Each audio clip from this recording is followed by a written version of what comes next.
Kesirchi tug'ruqdan keyin tabiiy tug'ruqni iloji bormi? Judayam ko'plab oxirgi payt kelayotgan savollardan biri va aynan bugungi videomizda mana shu savolga batafsil javob beramiz. Judayam ko'p onalarni bugungi kunda ushbu savol qiynaydi.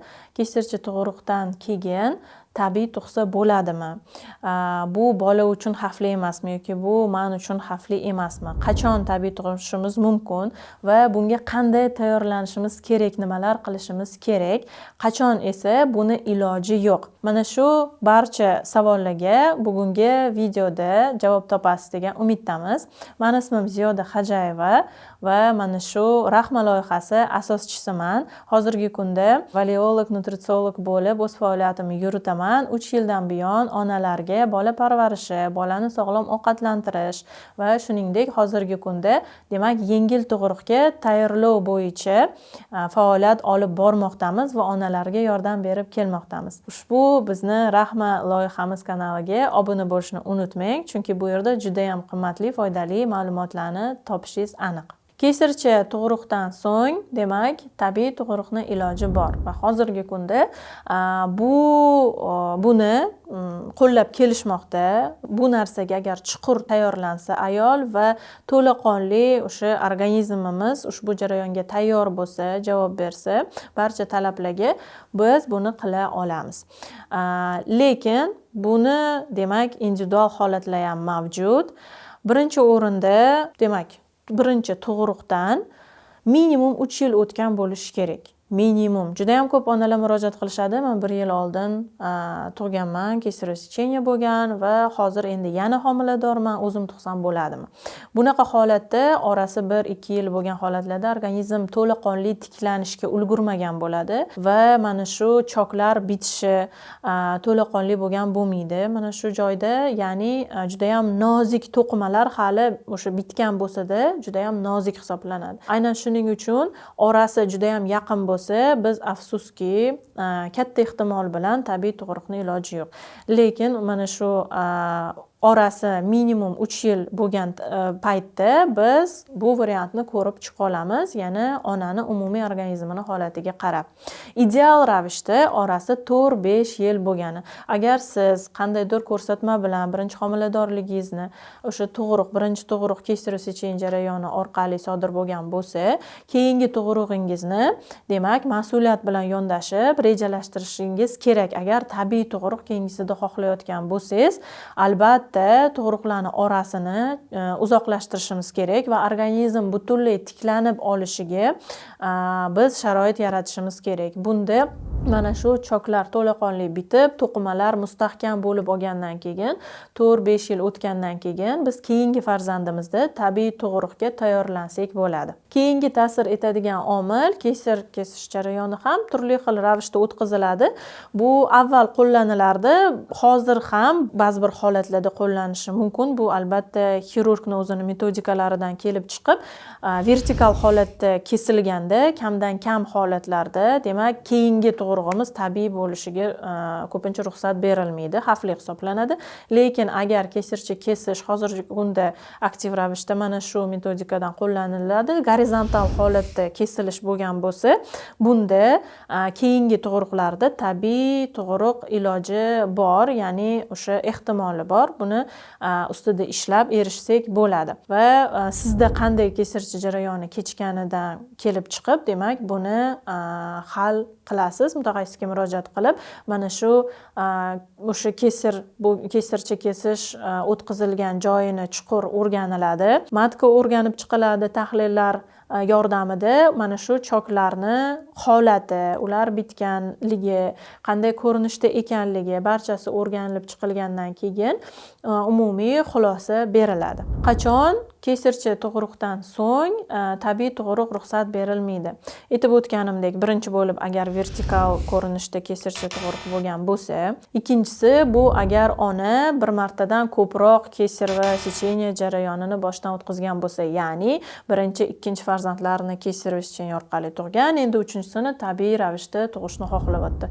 Mana shunaqa holatda ham, demak, bir martadan ko'p kesareva jarayoni kechirilgan bo'lsa ona, afsuski tabiiy tug'ruqga bunaqa holatda ruxsat berilmaydi. 3-si bu onani o'zini holatida, organizmida qandaydir og'ir kasalliklari bo'lsa yoki organizmi, demak, tabiiy tug'ruqga tayyor bo'lmasa, bu preeklamsiya bo'lishi mumkin, bu qandli diabet bo'lishi mumkin va mana shunaqa turli xil holatlarda ham onani o'zini umumiy salomatligidan kelib chiqib, avvalgi tug'rug'ingiz kesarevich secheniya jarayoni bilan o'tkazilgan bo'lsa, endi bu homiladorlikda sizga ruxsat berishmasligi mumkin. Demak, qachon biz kesarevich secheniya jarayonidan so'ng tabiiy tug'ruqga tayyorlana olamiz, harakat qilib ko'ra olamiz.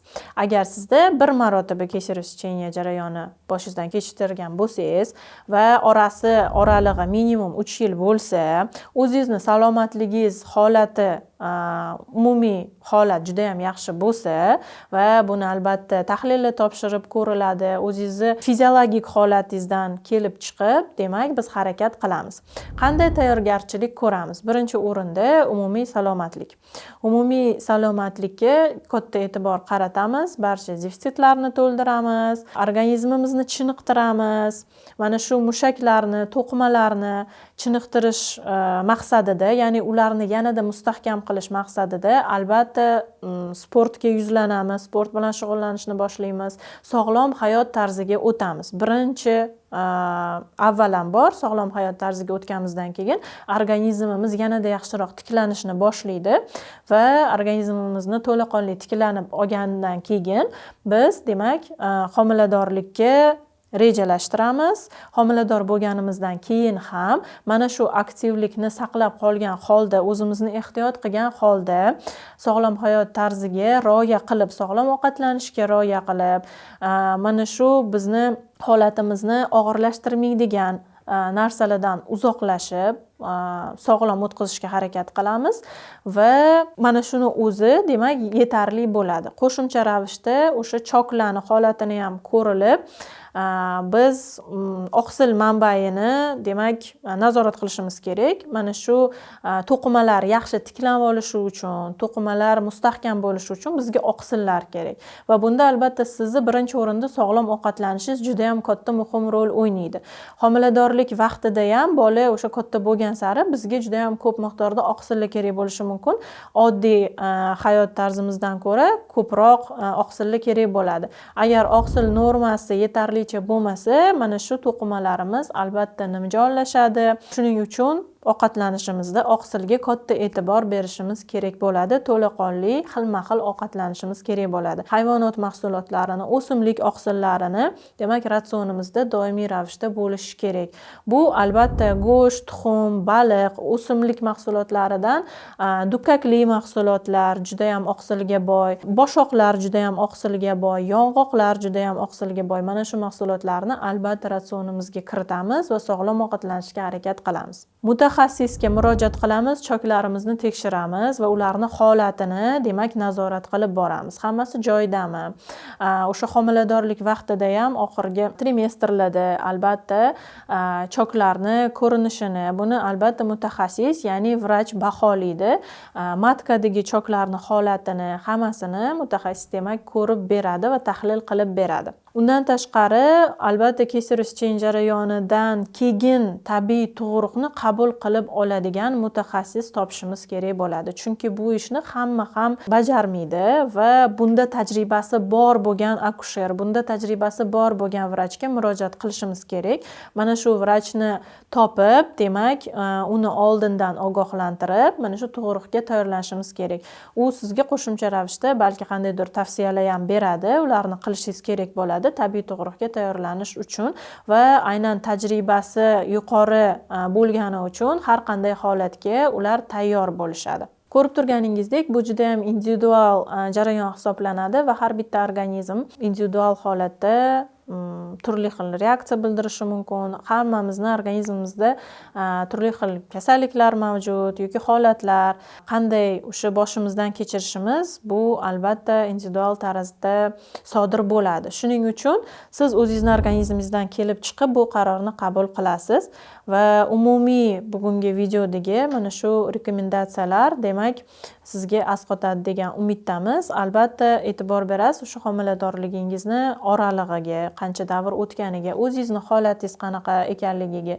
Agar hozirgi kunda salomatligingizda muammolar bo'lsa, shunchaki kesaroviy secheniya jarayoni juda ham xavfli ekan, zararli ekan deb qandaydir ma'lumotlarga duch kelgan bo'lsangiz, xavotirga berilmang va o'sha mumkin emas bo'lsa ham tabiiy tug'uruqga harakat qilishga urinishlar misol uchun maslahat bermagan bo'lardim. Chunki hozirgi kunda aynan kesaroviy secheniya jarayoni bu baribirga ham bizga bir yutuq. Chunki onani ham bolani ham asrab qolish imkoniyati va biz mutlaqo hech qanday asoratlarsiz bolamizni bag'rimizga bosishimiz imkoniyati berilgan va hozirgi kunda ushbu operatsiyani juda ham uddaburonlik bilan o'tkazishadi. Hech qanday asoratlarsiz ko'pincha o'tadi bu holat va barchasi katta ehtimol bilan yengil o'tadi. Bu narsadan qo'rqish kerak emas. Agar sizga mana shu kesaroviy secheniya jarayoni ko'rsatma bo'lgan bo'lsa yoki birinchi tug'ruqingizda kesaroviy secheniya jarayoni o'tkazgan bo'lsangiz, ikkinchisida demak tabiiy tug'ruq xohlayotgan bo'lsangiz, bugungi videodagi punktlarga yuzlanasiz va kerakli mutaxassislarga murojaat qilasiz. Mana shunda tajribasi bor bo'lgan mutaxassislar bilan ishlashga harakat qiling. Agar yon atrofingizda bunday mutaxassislarni topa olmasangiz, risk qilmagan ma'qul. Chunki bu yerda nafaqat o'zingizni salomatligingiz, balki farzandingizni ham salomatligi o'rtada turadi. Shuning uchun bizga eng yaxshisi albatta umumiy mutaxassislardan maslahat olib, umumiy qarorga kelamiz. Va albatta har qanaqa holatda biz bilan eng yaxshisi sodir bo'ladi. Siz bunga erishsangiz ham, erishmasangiz ham, demak mana shunday bo'lishi kerak bo'lgan va bu biz uchun eng yaxshisi bo'lib xizmat qilgan. Agar mana shu narsa bo'lmaganda, bu narsa sodir bo'lmaganda, balki biz bundan ham og'irroq salbiy oqibatlarni hozirgi kunda to'qnash kelgan bo'lardik. Shuning uchun o'zingizni ayblamang, qandaydir har qanaqa holatda ham xafa bo'lmang va teran fikrlab, bunga teran yuzlanib, bu mavzuga demak organizmimizga quloq solib yondashishimiz kerak bo'ladi. Tabiiyki juda ham ko'pchilik onalarda qanday tayyorlanaman, aynan qanday mashqlar bajarishim kerak yoki qanday ovqatlanishim kerak, qanaqa to'g'ri bo'ladi degan savollar juda ham ko'p paydo bo'ladi va o'zlari bu narsadan mustaqil o'tishlari albatta qiyin va aynan shuning uchun biz yengil tug'uruq dasturimizda mana shu barcha mavzularni, barcha demak qilinishi kerak bo'lgan mashqlarni batafsil ko'rsatib berganmiz va darsliklar tayyorlaganmiz. Ushbu dasturga qo'shilish uchun siz Rahma menejerga murojaat qilib, izohlarda siz uchun havola qoldirilgan va ushbu havola orqali bizga murojaat qilib dastur haqida batafsil ma'lumotga ega bo'lsangiz bo'ladi. Ushbu dastur nafaqat yengil tug'uruqga tayyorlov, balki homiladorlikni ham yengil o'tkazish uchun juda ham ajoyib yechimlar va juda ham kerakli bo'lgan har bir ona bilishi kerak bo'lgan ma'lumotlarga lim-molim qilib tayyorlaganmiz. Homiladorlikni sog'lom o'tkazish, yengil tug'uruqga tayyorlanish va hattoki tug'uruqdan keyin tiklanish haqida ham darsliklar qo'shilgan. Bizga murojaat qilib ushbu dasturimizga qo'shilishingiz mumkin bo'ladi. Videoga like bosishni unutmang va albatta yaqinlaringizga jo'natib qo'ying.